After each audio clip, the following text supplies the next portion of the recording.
What changes when people with lived experience lead? Today on Living Proof, we're letting y'all in on a part of Pepr that doesn't always get airtime, and it's because the work we're doing is deep, deliberate, and still unfolding. This is Empower, an acronym for Engaging Marginalized Power, Expertise, and Representation. A committee made up entirely of people with lived experience of chronic pain and marginalization, co-led by myself and Emerald here, assembled to do something that a lot of research says it wants to do but rarely actually does. Put people with lived experience of chronic pain in genuine leadership, offering space for real, shared intellectual authority over research itself. Today we're joined by two members of the Empower Committee, two people who came to this work through very different paths, but who share a deep understanding of what it means to navigate systems that weren't built with you in mind, and to build something better anyway. We talk about what it means to be called a patient and why that word might not be good enough. We talk about safe spaces and what it takes to build one. We talk about language, identity, power, and what changes when research is done with people instead of on them. This is a conversation about what happens when the people closest to the problem get to help design solutions. Meet Natasha, former mayor, fitness instructor, community builder, Pepr Empower committee member. She's called Inuvik Northwest Territories home for the last 25 years. And when you hear her story, you'll understand why home isn't just a place you're from, it's a place you choose. Raised in Edmonton, Natasha found her way to the Arctic and stayed, building a life so full it's hard to know where to begin. Remote northern living offers incredible community and belonging. Natasha's been leading a twice-weekly fitness class for 14 years. She served her community for 9 years on town council, including a term as mayor. She's a Legion member, a community volunteer, a small business owner, a notary, a former member of the Aurora College Research and Ethics Committee, and the founder of Arctic Circle Sobriety, an online support group for sober women in the North. She loves to travel, to bead, to cook, to read, and to be near the land and water, and ice in all seasons. She has a cabin she calls the Good Life, and 2 dogs, Cleo and Milo, who make life better every day since arriving. Natasha also lives with chronic pain. In all her years of living in the North, she estimates she has seen the same doctor twice in a row, once. Remote northern healthcare is excellent in a crisis, but for long-term complex chronic conditions, it's a frustrating and often lonely road to navigate on your own. The leadership, the resilience, the frustration, the joy, Natasha brings all of that to her role on Pepr's Empower Committee. She's not here as a patient, she's here as someone who knows what it means to build something real within systems and in conditions that weren't built for you. Our second guest today is David Anthony, labor advocate, person with lived experience, Pepr Empower committee member, someone whose work has always been about power, who has it, who doesn't, and what it costs when the people doing the work aren't the ones making the decisions. David Anthony spends his working life in the labor movement. His days are spent helping working people understand their rights, navigate their workplaces, and advocate for themselves in systems that don't always make that easy. He knows what it looks like when people are consulted but not heard, when their experience is welcomed but their authority isn't. David also lives with chronic pain, and it was that lived experience that brought him to Pepr's Empower Committee and offer his wisdom gained from within the labor movement. In solidarity, in shared power, in the dignity of the person doing the work and bringing that into research spaces that need them. Being invited into the room is not the same as having a seat at the table. David understands that consultation is not the same as collaboration, and that the people most affected by a system are often the ones with the clearest vision for how to change it.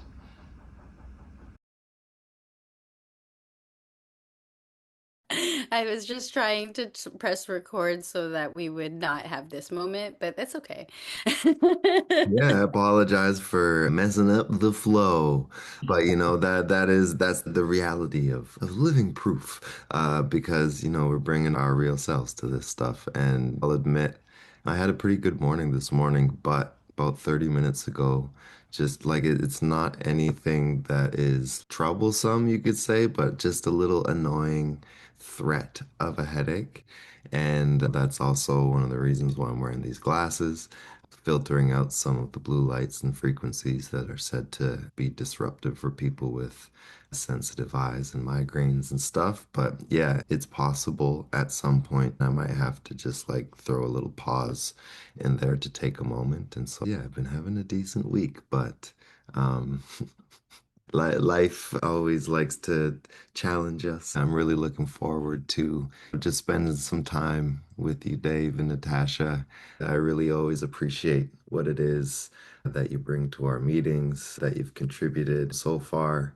And it's really a cool thing to get to watch you both get introduced to this world of the pain advocacy and the pain research space and being enthusiastic and just kind of jumping in.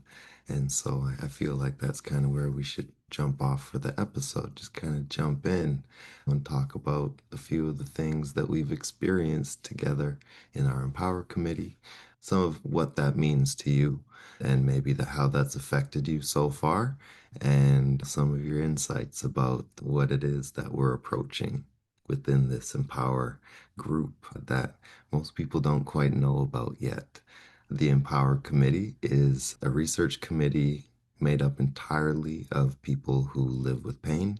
It is chaired and co-chaired by myself and my co-host Emerald here on screen. And we've spent the last year and a bit working on creating the foundation, creating space, and curating a cultivated list of individuals to bring into this committee to get a national and well-rounded scope of insight and thoughts and contributions into this work that we're doing in pain research and decolonization, working through the intersections of marginalization. And it really is so interesting to get all of these voices into one space. Thank you for starting off with who we are and what our purpose is. We're here to help people understand the importance of having people with lived experience centered in chronic pain research, in participant engagement, and how we can make that happen. And that is what we've been exploring with the Empower Committee, not just as people who are there to consult, but as researchers, budding researchers ourselves, to help legitimize and give strength to the real context that having lived experience is expertise in and of itself. The Empower Committee, it's about building trust. It's about finding the places where the change is emerging. And one of the major things that we have uncovered in our time together at Empower is that one of the main things that is inhibiting genuine contributions from people who live with pain is the lack of relationship building that happens between researchers and those who are being researched, often where either it's so anonymous or there's just no time that you actually spend with each other or to get to know each other and understand the intention why somebody might be doing this research, why somebody would want to contribute to this research. And part of what we're exploring is some of the ideas of slow research, of how it is that we can build those sustainable relationships with individuals and communities so that their contributions to this work that we're doing in the pain landscape and exploring those intersections of marginalization, that way we really get a chance to understand what it is that's needed in those spaces. And so instead of going into certain spaces and telling people that we're going to be doing research, finding ways to create good relationships so that we can find out what it is that's worthwhile investigating in these communities when it comes to exploring what research is.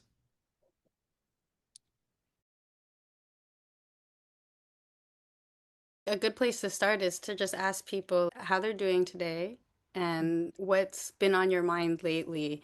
What first came to your mind when you were asked to take part in this conversation about keeping safe spaces?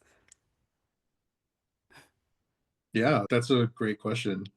My morning's been okay so far. I think I've gotten the best sleep that I've gotten in months last night, which is nice. Yeah, I didn't have to take any supplements or anything. I just conked right out. And then when I woke up, I just felt really refreshed, which is great. It's not the norm for me. Usually I have a pretty broken sleep schedule where I wake up every couple hours. But today, I guess the stars lined up and I feel really good. When you guys first asked me, I was a little bit apprehensive and I actually had said no initially to participating in this call. The concern that I had is because I work in the labor movement, and I'm just going to leave it at that. There is a concern that potentially my participation and my being visually present could pose a bit of a professional impediment for working people that I represent. I still have that concern, if I can be completely honest, but I had, additional discussions with Desmond and with Emerald in terms of what could be done, making sure that there's no specific naming for me outside of just Dave. I think that's good enough. I think that had assuaged some of my concerns. And not only that, I think it's because Desmond and Emmy feel very passionate about this work, and they involved me initially because they believed that I could contribute in a very meaningful way, right? And after further consideration, my professional life has been to improve and advocate for the lives of working people. And if I can take that scope and extend it towards every person, working or not, why don't I? Right. So that's the impetus around me accepting this the request to be a part of this meeting, and the work that we've been doing in these committee calls. I think need to be spoken about a little bit more, and maybe need to be addressed a little bit more by members that are part of that committee, such as Natasha and myself. So again, thank you guys for the opportunity. Wicked. Wicked. I appreciate that insight as well into some of the behind the scenes and thought process of what did bring you eventually to the seat here. So, yeah. Yeah, it's a bit of a tightrope. In my profession, I need to be very conscious of I guess the potential of backlash and the potential consequences for every choice that I make. I need to be very risk averse when Yeah. I approach anything that could blow back on the people I'm representing. But that care and intention is meaningful, and the fact that is part of your consideration is probably why you're good at doing that work as well. And I'll admit that maybe sometimes extra thought that you put into the impact of your words, something I could learn from as well. And I'm a little loose sometimes. So, Natasha, how are you doing today? Thank you. I'm doing really good. It's finally spring up in the Arctic. We're supposed to hit plus temperatures for the next few days, which is a nice change from how it's been. So that's always an uplifting day. Otherwise, things have been pretty good. I'm looking forward. It is a Friday when we're recording, so it's going to be a weekend out at the cabin, which brings me lots of joy, lots of fresh air. So in those ways, I'm good. Body-wise, I also feel pretty good. I've been able to take some inspiration from being in the Empower group to do some advocating for myself, and so I'm in a better place than I was even a month ago. So that's really good as well. As for joining the committee, Emmy had approached me with the idea. We had been in contact for a few years about where I was on my journey, and so she's been aware of what I've been going through. And living where I do, it can be not only geographically isolating, but also personally isolating when it comes to things of that do with healthcare. And so finding a group of people that you can almost automatically relate to, even though we have different experiences, has been incredible. So I often lead with gratitude, and so I will do that here. I'm very grateful to be part of the committee, to learn so much in such a short amount of time, and then to be able to take it forward, to pay it forward to friends, to family, to just others, period, has been incredible. So, yeah. Thanks, You. Natasha. Yeah. I really appreciate hearing such kind words about what we're doing and affirming that we are on a good path with the intentions that we do lay out to make sure everyone feels safe. And I just want to go back to Dave saying that he was feeling apprehensive. And I wanted to ask what specifically started to make you feel safe? What were the elements that created the safety for you to want to take part in this work, in this podcast, and to continue with us as well? What started my intention in terms of participating in this project specifically was more curiosity than anything else, right? I think for me, when I had been approached about this by the two of you, the idea behind Pepr and Empower seemed a little bit nebulous. Like I just wasn't sure about what was going on. But both of you just went, trust me, this is going to be interesting work. We're going to figure it out sort of as we go along. And you know what? We have in a very short amount of time. So I went into this project going, I do have chronic pain issues, right? So I do fit the bill for a person with lived experience. But other than that, I didn't really know what this project was for, what this research was for. And the more it became clear to me that it was about centering people with lived experience in a leadership position rather than in a consultation position, or rather than considering them as just a patient, which could be dehumanizing in some circles. It got me a lot more excited in terms of increasing my participation during the calls and then also participating in this podcast episode as well. So it started off as curiosity, and the passion for it grew as I got a better idea of what this project is about, right? And it's about putting people with lived experience in roles of leadership in pain research and medical research, and hopefully beyond that context as well.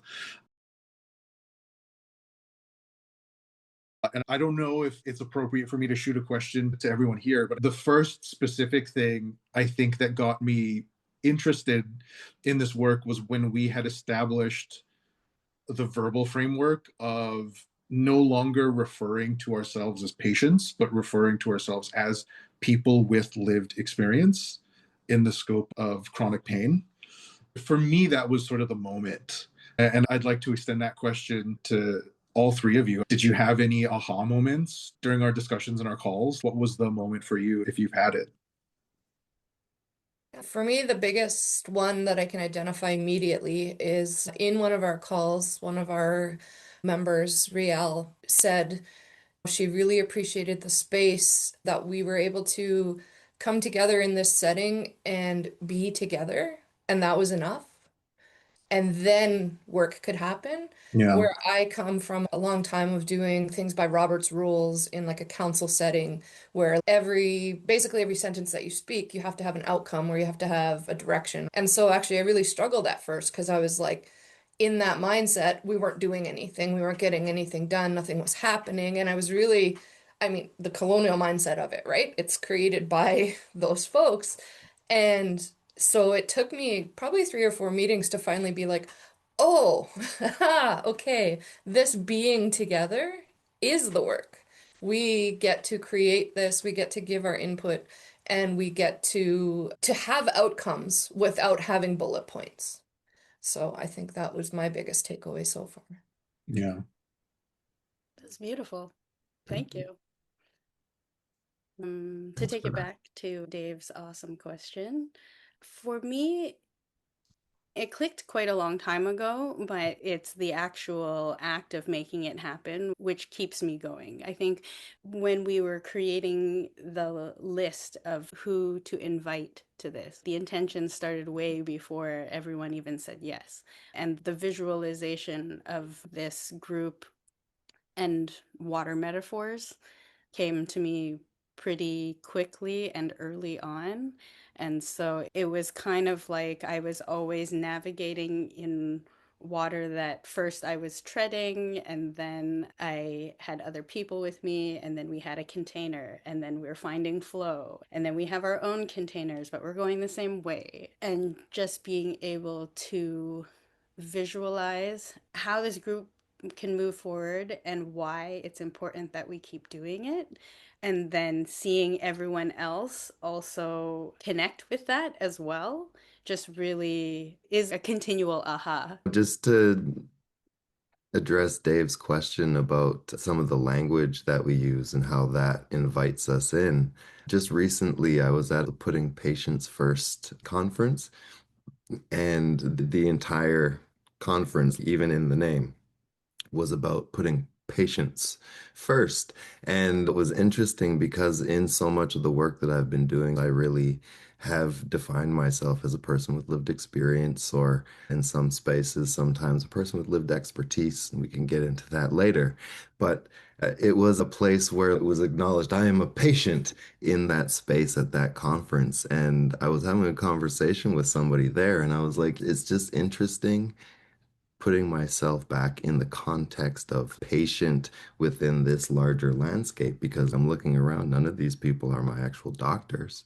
And so, like, I'm not anyone's actual patient here. I am a patient, of course, when I'm in a doctor's office and when I'm speaking to and referring back to my doctors. I'm 100% a patient who lives with experience of all these other things. But out in the world, in the context of work, in the context of research, I'm not anybody's actual patient within that landscape. We work with plenty of doctors, but none of them have actually treated me, and I don't believe that they would be legally able to define me as their patient.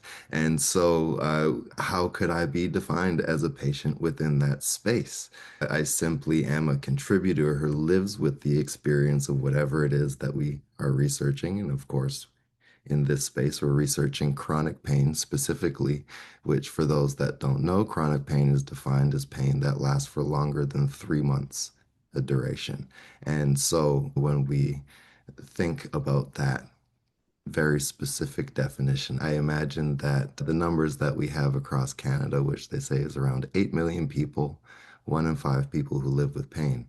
There's probably a lot more than that, because most people don't even realize that very clear definition. Oh, like an ankle or a knee or a shoulder or a nagging neck pain that has lasted for years. That's considered chronic pain, and it affects your emotions, it affects your spirit, and all sorts of things.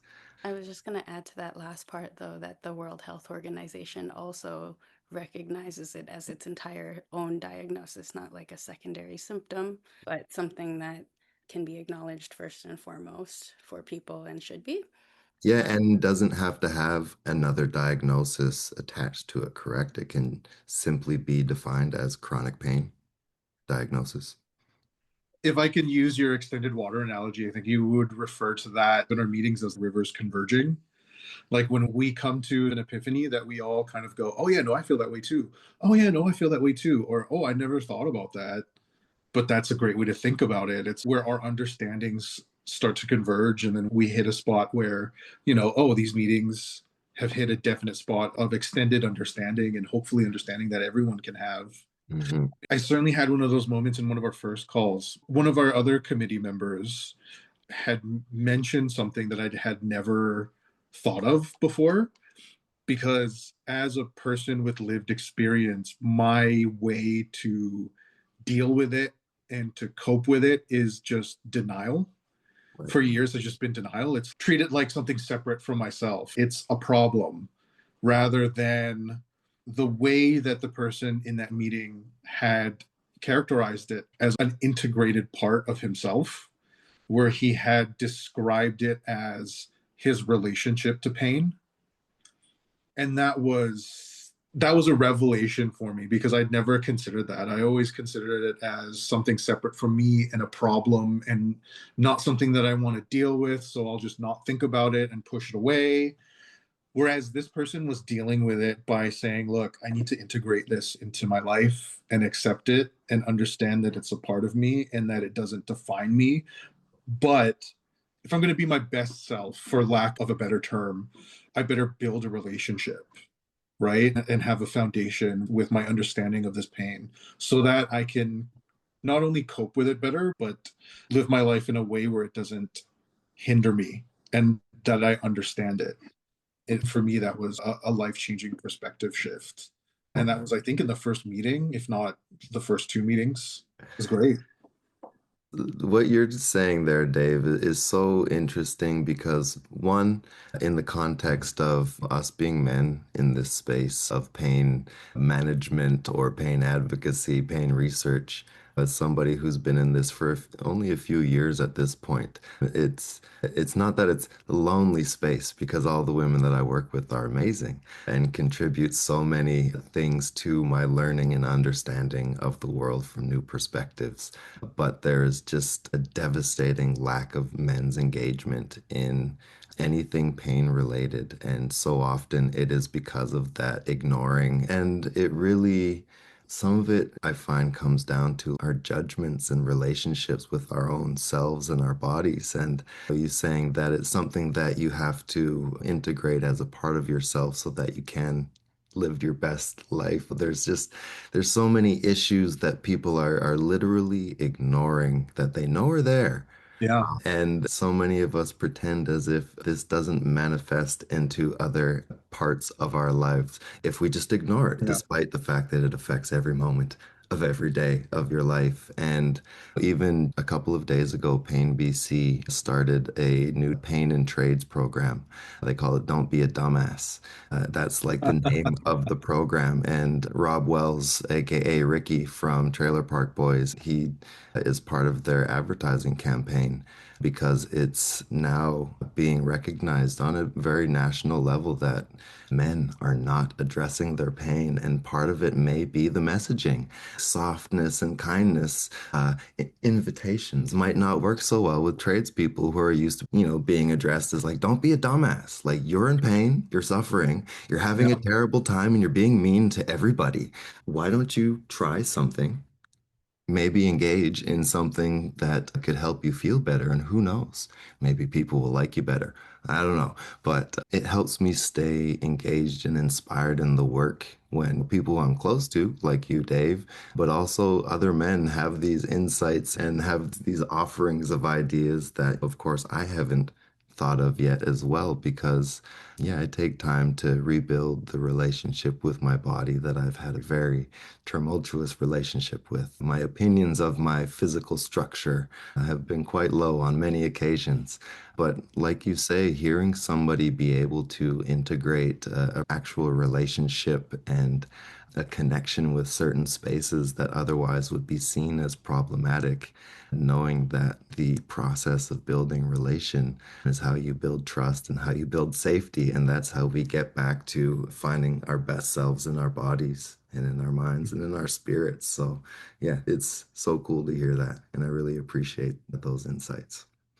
Recently on socials somewhere, and I don't know who to credit it to, but I saw a post that was basically like, I am a human, part of the human race, but I am my human. And when I read that, it really clicked for me in the way of embodying, taking care of myself, doing those things. And I went as far as adding it to my morning alarm as the title. Time to get up, I am my human. So that every day I can be like, this is the body, this is me, I am me. And yes, I am a human of the world, right? Hmm. So I think it kind of aligns with what you guys are saying in that, Yeah. Totally. we do have to recognize ourselves as humans. So Active participants in this human experience. that's And it. it's also something that you said, Natasha, about the process of managing your pain just a little bit better, a little bit more, is some of the things that you've learned through the Empower Committee have turned into action. And instead of just accepting that you have pain and that's that, you've become more of an active participant in the process of helping to deal with your pain. And from what it sounds like, there have been some improvements. And it really is, it comes down to how much do you value yourself and your time and your well-being. Are you worth that time and effort? Yes, because so many of us will put that time and effort into other people. into our jobs, into anything else but ourselves. And it really, it makes such a difference what you can contribute when you've taken that time to really work on yourself. Because again, just quoting you, Natasha, you're able to offer it to your friends, offer it to your family, and it's rippling out already just from taking a small bit of action because you were inspired by something you learned. And yeah, something that all of us who live with pain, it's a constant reminder for me that that action is some of the most important part because there's no one out there that's actually going to save me. Yeah, we got to be a part of it. Yeah, absolutely. Yeah. I'm just thinking about even just the title of engaging marginalized power, expertise, and representation, and how, Which is what Empower stands for. yes, and how the idea of empower, at least when it was just an idea in the making, was that we would create a space for people to feel more confident in themselves. I really believe if people are taking care of themselves, then we have confident people who know that they're working at the best of their abilities, taking care of themselves to their best. And then when you witness other people doing that, then you get inspired or they get inspired, and then you create more confident, healthy people. And then we have this community of confident people. Yeah. And so just hearing how both of your lives have changed since we started doing this is really, yeah, it's bringing me a lot of gratitude inside to know that we're on a good path here.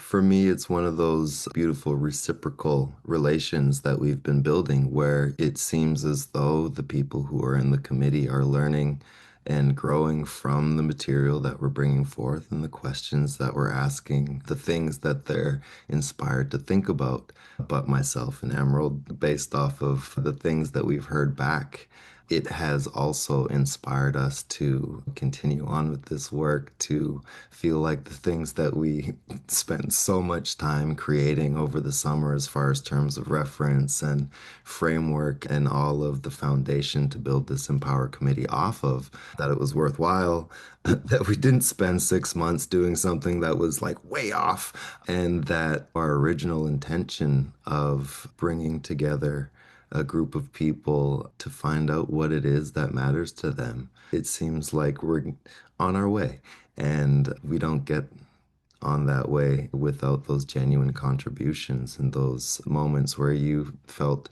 that it was worth speaking up, stepping up, saying those things and reflecting those things that affected you in those moments as well, because that's how we track and document and recognize and replicate how we could do this again on a larger scale. Because, yeah, we were also coming into this with as much of cluelessness of how it could roll out as you did, Yeah. and doing our best to not move in the fear of that, and to stay positive that we are moving in honorable ways with our intentions of this work. And as Desmond said, it's been a learning experience exactly just for us as well. So I'm feeling the power shifting in that it's like, yes, we created a framework, but it's a co-created space. It's a shared space of power, I hope. Yeah. Yeah, and I don't even know where my question is going with that. I was just thinking about it. I actually do have a follow-up question for the Ruth, if that's okay. Love it. Yes, please. So I think an unintended and very positive consequence of this whole Empower experience and being part of the Empower committee is from the internal lesson that I have not yet verbalized to the group, and I'll verbalize it now, is being present and the importance of that within the context of pain. Des knows me for the longest, and I think he knows me as someone who people perceive as having his shit together, right? Or having it together emotionally. And if I don't, then I have a pretty unique perspective on what's going on. But for me, in large part of that is because I analyze my life in retrospect. and not how it is right now. You know what I mean? So it's very easy to verbalize who I am as a person, how I feel about something, if I verbalize how I felt about something 2 months ago when I have sort of 2020 perspective on everything, right? That's great to understand yourself, or that's great to understand any particular situation. But in terms of dealing with chronic pain and pain that you're dealing with in the immediate, that actually might not be as helpful. So, what I've learned for myself, and it's something that I'm still trying to get better at, is really verbalizing how I feel now. Because if someone asked me, "Hey, Dave, how you doing?" I would go, "You know what? A couple months ago, wasn't feeling too good. I think I was maybe iron deficient. I took a supplement. I felt better." Like I give them an equation, right? To make them feel better about how I feel, rather than just being able to be like, "No, I feel terrible." And then just sitting with it. That's something that I still struggle with. That's something that I do find deeply uncomfortable. But I think it's something important to be able to live with as a person with lived experience with chronic pain, especially when it comes to a research group like this, or a committee like this, where, you know what, Dave, it's nice to know that you're doing better from before, but we need to know how you're doing now. Because if we can get a snapshot of how you're doing now, and if you're not doing well, then that actually does benefit more people when we figure out what's going on. If we can figure out a different perspective for you to take, if we can capture the progress from "I'm not doing so great" to "I'm feeling a little better" to "I'm feeling fantastic," which is super exposing and makes me feel like a raw nerve, but I think is really important for this group. I'm just wondering, that leads me to my question. Have you all experienced something like this? Has there been a part of the Empower Committee that has made you feel uncomfortable, but in a way that was very intentionally positive? That's a great question. Yes. I can really relate to what you're saying.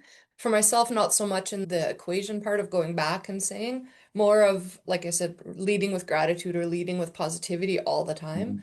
And so, unless it's a one-on-one phone call where someone is like, "How are you doing?" And then I'm a bawling mess, because then I'm actually facing how I actually am doing. I'll Mm. often lead with the dumpster fire and saying, "Fine," right? Like it's just the go-to.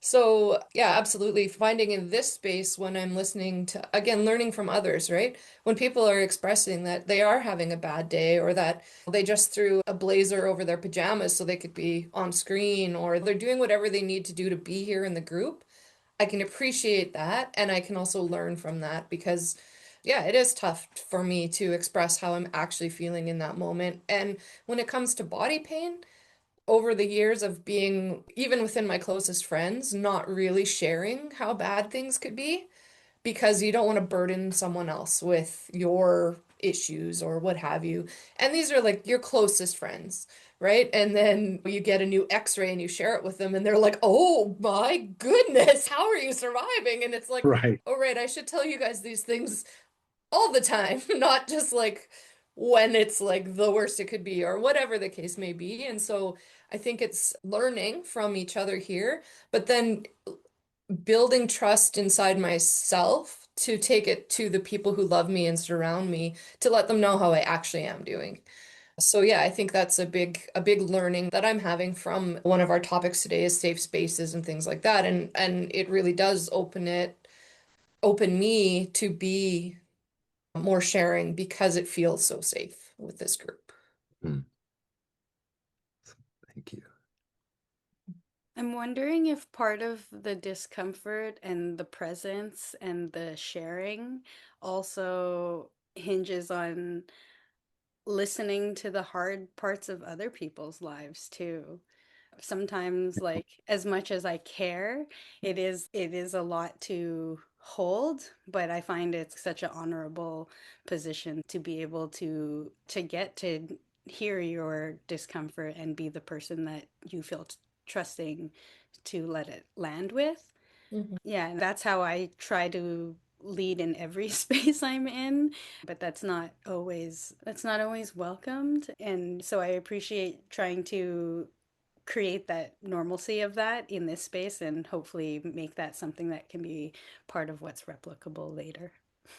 Just adding to that, it's like the metaphor of eating the elephant one piece at a time. Or if I'm with my girlfriends and I'm telling them these things every couple weeks, it takes apart that huge information session slash vent session slash whatever it has to be and breaks it down into like incremental little pieces that then I don't feel like I'm offloading on them. Mhm. And I can also still express how I'm feeling. And same goes for when I'm listening to others. I'm hoping that I can take a little bit for them, but I don't know that I have the capacity to take them on my shoulders as well, right? What's interesting with all of you saying things about being present with chronic pain specifically, being present can be challenging and scary to acknowledge just how bad you feel sometimes, which then makes you kind of want to break down if you share it with anybody, those types of things. But then it goes into the realm of like hiding how you're feeling to essentially be a people pleaser, to not make other people upset or feel bad for you or anything like that. And it's really it's just so complex. Sometimes the many different layers that come along with the experience of living with chronic pain and finding the spaces to be genuine and to be honest and to share. Some people might be a little bit upset about this particular thought, but some people say that people pleasing is lying because you're pretending to be something else that you're not, okay, in order to make sure other people. And so essentially, you're lying to yourself and lying to others all the time when you're not being honest about how you actually feel. And that doesn't feel good either, to know that you're lying to yourself and you're lying to the people that you love because you're like, well, but I'm lying to protect them. And it's really interesting just what a major shift it can be for those around you to hear that truth and how it feels for you to be just honest about that in the present moment and to recognize that in reality, those people closest to you will not hate you if you share how you're feeling, if you're not feeling okay. They're not upset with you that you're maybe not at 1,000%. And it really helps us come back to this idea of not doing it by ourselves and how important, community connection is for our well-being. But also, a thing that a number of you have brought up today is the power of peer support, of being around people who have similar experiences, maybe not the exact same thing, but you have some aspect of connection, which automatically makes you feel safer and more willing to contribute and be honest. And I think that is really one of the reasons why what we're doing, as far as bringing the lived experience to the forefront, is having that peer support where people feel encouraged and inspired to be genuine and come into that present moment of just how they're feeling is how we actually get the real research. Because, like, it happens within the research space of censoring yourself, of hoping that you're not like the most extreme case, maybe that they're talking to, or in the case of men engaging with pain research, I have heard people have observations of just how much pain men admitted to when women were in the room and women weren't in the room, and recognizing that maybe some of us want to feel tough when women are around and we don't want to admit that we're in pain because that shows that we're weak, and then we don't want to be weak because that's not masculine. And wouldn't you know it, a whole bunch of people are suffering in silence, lying to themselves and lying to everyone around them. When we have people around us who are being genuine, being honest, and sharing those things, it helps us just feel a little safer to do so. And that doesn't happen without the time taken to build those relations too. And with the people who are leading those spaces, to be honest and open as well, admitting that you've been suffering, having a hard day. I got my migraine glasses on because I thought I was doing okay, but maybe not. And that's okay. It's okay. Perfection doesn't exist anyways. I also think that's one of the positive sort of unintended consequences of the Empower group as well, is the intention of placing people with lived experience in places of authority. And I think there may be a sort of a pervasive cultural perception that if you're a person living with chronic pain, you may not have your faculties in control. You may not have the ability to be placed in a leadership position. And my belief and my understanding is if our intention is to use this research and use this group to advocate for placing people with lived experience in a shared authority context when it comes to treatment, when it comes to research, I think it's very valuable to see all four of us who have lived and are living with chronic pain be functioning in the capacity of leaders, right? And I defer to Emmy and Desmond because I think both of you have been fantastic leaders in this context and for this research group. But I think it's something that I think I need to point out because there may be a pervasive sort of negative perspective for people who live with chronic pain, for people who are disabled, right? For people whose outlook may not be as positive because maybe they are not visually doing as well, maybe physically. I think there may be a bit of a discrimination sort of aspect to that that I think we should be, we could be, and we are fighting just by doing this, right? Yeah. Yeah, absolutely. Thank you for saying that. Yeah, I think a lot of this too is grounded in, well, at least when we were preparing everything in our talks amongst each other, it's grounded in disability justice. In what's that saying? There's nothing without us, and nothing about us without us. Yeah.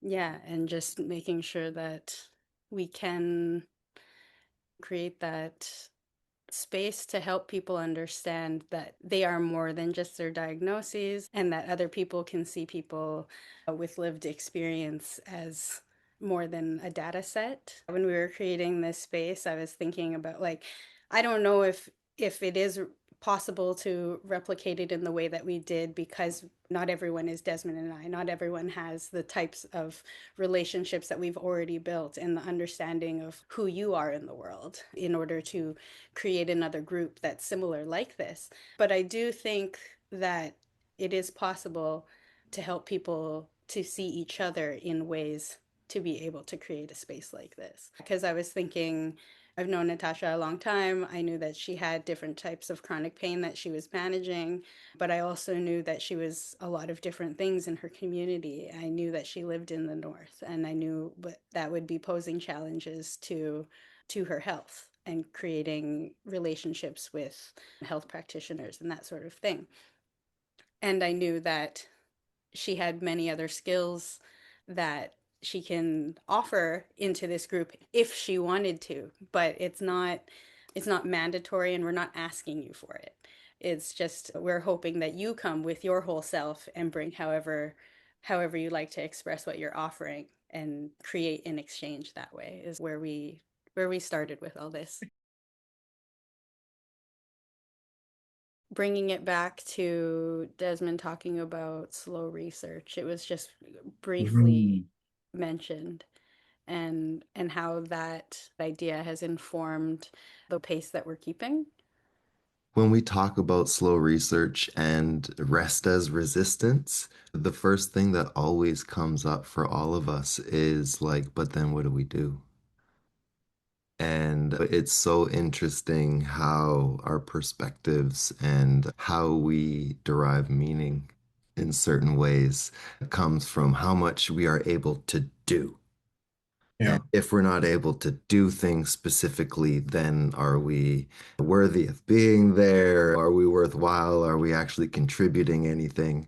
And that sense of urgency or expectation of urgency of what you were talking about, Natasha, the outcomes from every sentence and how you could say that that affects our nervous system and our ability to actually feel safe and feel grounded and feel connected to the people around us because we're just activated and trying to come up with an answer for something. And so I guess with that, I'm curious if, based on some of the things that you have both said about your experiences with Empower, if you have any insights about the actual physical experience of being in a space where you're invited to move slow, move at your own pace, and to bring yourself as you are. Is there something maybe that you could share about some of the physical experience of what that's like? I think even how this podcast has kind of organically flowed. We came in with a real kind of set idea of the things we are going to cover, but then the conversation happened in such a way that even all the notes that I took, we've talked about everything other than this last thing, which is the last little note that I have. And so I think that's an expression of that in action. In action, not in action. Yeah. Because Important yes, distinction. thank Yeah. you. So for me, I find that the slower pace has allowed us to actually build relationships. And when we're sitting and we're listening to each other's stories and each other's feelings, we're having a real opportunity to respond thoughtfully and to kind of act instead of react. We're really getting that opportunity to listen, take it in, honor each other's pace and each other's insights. And then I find really in this group, it removes talking over each other or trying to get that next point in. Or even in a lot of conversations, I'll find myself waiting for my turn to talk. When we're in this space, for me, it's very much like, oh, yeah, okay, I get that. I think I might say something to that point when it's my turn to speak. I don't feel like I have to like get my point in immediately. It's really like, okay, I'm going to hear this, I'm going to take it in, and then I want to contribute as well. So I think that for me is really how it comes all together. And then building the depth and the trust. We've met each other a few times on Zoom, but I feel like if we all get together at some point, conversation is going to flow. Things are really going to be easy to be in each other's company. Those would be my takeaways, that slower pace, and they're really holding space for each other. Yeah, I really feel like that also just inspires collaboration when you can naturally lean towards the things that you remember about other people that are outside of the work. Oh, hey, I remembered you talked about this comic book that you read, for Right. instance, and then that ends up becoming more topics of conversation for everyone else and inspiration for directions of things that we can look at together, that we can create together, that we can even just, yeah, just talk about. Sometimes it feels like it could just be idle conversation, but then the fact that all of us have some enthusiasm about visual art or graphic novels turns into the idea of us creating a zine or a graphic novel as a knowledge output for the research work. It's amazing to get to witness how having that space allows people to just share those expressions of themselves, which then leads to deeper connection for all of us because we get to see each other as we are, which in itself, when it feels like people are being honest and genuine and present in the moment, it just makes us feel more connected. And if we're taking anything away from this conversation as far as how this could be replicated in research spaces, we recognize that within all of the many institutions that we work within that are doing and funding all of this research, that there are very strict rules about how things happen. But there needs to be a way that we can bring down some of those barriers to the actual connection to the people that we're working with so that they do feel safe and feel encouraged and genuinely inspired to contribute to this work that we do care so much about, that we dedicate our lives to as researchers. And I think just getting this time to do what we've been doing together has been an incredible privilege as well. One of the major issues that we deal with sometimes within the context of pain research is the funding dates, the amount of time that we have money available. It's telling and a great example for moving forward for those of us who will be looking for more funding in the research space that these really meaningful and interesting outcomes come from allowing us to have this time and space, and you could say privacy within our own groups to have the freedom of expression. And so, yeah, like Emmy had mentioned earlier, part of the reason this came together is because of our particular lived experience with pain, with community capacity building, certifications, and all of those things. There are very simple things that other people can do in their different research projects and research spaces to be able to create this space where people can contribute in a more potent and meaningful way. Because sometimes, even if we're not getting all of those things figured out in the first couple of months, the things that come out of that next 3 to 6 months are so incredible and so unique that it really just keeps me motivated to make sure that I'm slowing down, slowing things down, even if that people pleasing within me of like, oh, maybe I'm holding things up, or people want to have progress and I always want to slow things, but like that really is the only way that things like this conversation can happen is if we slow down, take a little bit of extra time, budget a little bit of extra time ahead of time so that Yeah. we can take that and be together. The digital world of Zoom has been an incredible advantage for us to be able to have a national committee together, all coming together from different provinces, different regions, different time zones, but the ability to connect as people outside of the time frame of Zoom meetings is such a meaningful thing as well. And so it's also how we build those real relations because we connect over things like comic books and music and all those things that we've connected all over the years in the relations of building through our friendships and those types of things as well. And one last thought about that, something that I think Emerald may have brought forward early on in this work in teaching some of our research colleagues is the idea of what it means to have a colleague or a friend and whether or not those things can exist at the same time.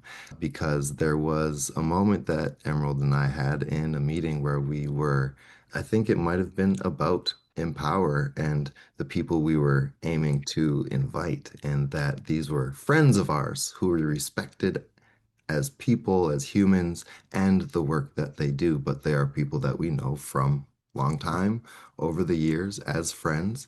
And through that conversation, recognizing that Emerald and I started as colleagues, the reason that we have such good collaborative energy is because we are good friends. And that deeper relationship allows us to do better work together Yeah. because we trust each other, because we can actually know what the other one's skill sets are and maybe some of our weaknesses, and we can balance each other out. But it And that's doesn't so important happen. when you're marginalized to have that collaborative energy, to have someone to lean on and to work with. And it helps us break out of that colonized mindset of I have to do everything myself, Mhm. because that is never going to be something that works or is sustainable. We have to do this together. And the only way we can do it together in a genuine way is if we have good relations with each other. Building good working relationships technically is the same process as building a good friendship, a Yeah. good relation in connection. But sometimes within the work context, we silo it and we say, oh, like that's not my friend, that's my colleague. And so I'm going to treat them as my colleague and not my friend. And maybe that limits our ability to do our work. And I think that is kind of one of the special things about Empower Committee. It started with some of that friendship energy, people who we know or at least have a great deal of respect and admiration for, and maybe don't know as well. But that foundation of respect and admiration, and actually, you could say, appreciating what that person might have to say when they speak, it makes such a huge difference. So always grateful to have both of you, Dave and Natasha, and Emerald, all of your contributions always, because you really do inspire me to keep finding more pieces of this work, more pieces of myself. I too, since we started Empower, have been more recommitted to my personal practice of being more active in managing my pain. And part of it is because of the feedback from you being like, I'm inspired to do things. I'm like, oh shit, I wasn't doing anything. I was inspiring people and then not following my own teachings, and recognizing that part of the reason that I may have been in a period of deeper suffering, you could say, is because I got out of some of my personal practices to take care of myself, be an active participant in my care. And I'm so greatly appreciative of everything that you bring to the meetings, to this conversation in the podcast, and what you're doing out in the world as well, because it really does have an impact on all the people around you when you take this time to be active in your well-being, and all of the people around you are affected by that. And so it's so meaningful to get to witness it, because the more people that are out there doing this type of thing means that more people across the country and hopefully out into the world as we expand are feeling better. And that means that there's less suffering, less sadness, less misunderstanding, and more people feeling heard, feeling safe, feeling able to share how they're actually feeling in the present moment without trying to please somebody else or not make somebody feel bad about you not feeling perfect. It really is inspiring to watch everybody be on this path and help each other carry forward on that path. So, yeah, thank you so much. Thank you guys. Yeah, thank you. Thank you.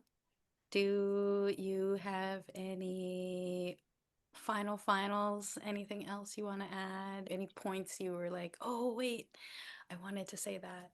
And somehow I can edit it in there somewhere. Actually, yeah. Yeah. This whole bit that we've been talking about actually really is interesting to me, because we've been using the phrase rest as resistance very frequently. And I took that to mean deconnecting, separating myself, taking a literal rest, and then coming back, which is still valid and is still, I believe, what you guys are talking about. But I think you've expanded that idea. And in terms of rest as resistance, I think you've used it to define as spending time with each other, making space for one another in a context that's a little bit more relaxed than, say, buttoned up research context, and using that as part of, I think, Emmy, we had a conversation where you mentioned you would like Empower to be recognized as a political practice rather than as just a committee that sort of puts words and surrounds marginalized people by defining them with more terms and words and stuff. It's a legitimate political practice, is your intention behind this whole sort of movement and beyond the research portion of it. And I really think that rest as resistance really speaks to that in the context of making space for one another in a way that's restful and not burdensome, is the takeaway that I'm taking in this call as well. And I'm learning too, because wow, I didn't realize that until you guys started talking about that. And that's great. So thank you again for the lesson. Yes, Yeah. resistance to the burden. Yeah. Yeah. It goes without saying, but I'll say it. A lot of people with lived experience with chronic pain feel as if they are a burden and separate themselves from the lives of their loved ones with the intention of not being a burden, but you deprive yourself of love, laughter, time with loved ones because you think you're doing them a solid by avoiding them when you're not feeling well. But really, you're doing yourself and other people a disservice by removing yourself from loved ones. Mhm. So that is, I think, a very worthy expansion of the concept of rest as resistance. So thank you for that. Thank you. Yeah. I appreciate your interpretation and that I'm not the only one that sees things that way. Yeah. Yeah, as like resistance to the burden is how I read that from what you were saying. Like all of the things that we are supposed to take part in because that's the way it is. Yeah. Mm-hmm. Yeah. It's a two-pronged sort of perception, because it's almost like you need to understand, if you want to follow in the Empower footsteps in the context of a political practice that you are not a burden. You are part of this communal struggle that we're all going through, and that we need your input. Mhm. But there's also the other thing of we have lives beyond just contributing to research, and we need to make space for one another in that avenue as well, right? Like that's very important. It's very important to get that rest, and to get that rest with each other so that we can feel energized when we're working, Mhm. right? I'm sure you guys don't want to look at my face and associate that with like, oh, okay, I gotta work. No. Do you know what I mean? Like it's more like I look at your faces and I'm like, oh, cool, we're spending some time. This is great. Mhm. And that's sort of, yeah, there's sort of a two-pronged approach to that perspective, but it also kind of, they also connect at the end Hmm. in a very beautiful way. Well said, Dave. Thank you. That's it. That's all I got. That, that was great. Thank you. Damn. Still taking that one in. Yeah. Yeah. Keep in mind, that's what I'm learning from you guys just now. So I'm also kind of taking it in. Well, it's a beautiful thing. We can all learn at the same time, and we're just like back and forth, like, whoa, Yeah. whoa, whoa, and all stuff that we've already talked about. But because we're taking this time to get a little bit deeper, to really just take the time to dig in. It is a microcosm of what it is that we have been doing and are trying to emulate with this work is like there's so much depth when we take the time. And part of this idea of rest as resistance, it's again bringing it back to the decolonized lens of the structures that we exist within, the fact that we consider ourselves burdens, that's often it's not even so much something that we've convinced ourselves out of the blue. Like society often gives you certain messages that you shouldn't be someone who asks for help and this and that. And that really is a colonized mindset of doing everything yourself. Everybody should strive for perfection and make lots and lots of money. And if you don't make lots of money, you're just not working hard enough. But as people who have limited capacity physically, which then sometimes affects your energy, um, it really can, and yeah, the part of brain fog and which can affect sometimes our contributions. It's amazing how much more effective we can feel and confident we can feel when someone gives us the space to exist as we are and then contribute as well.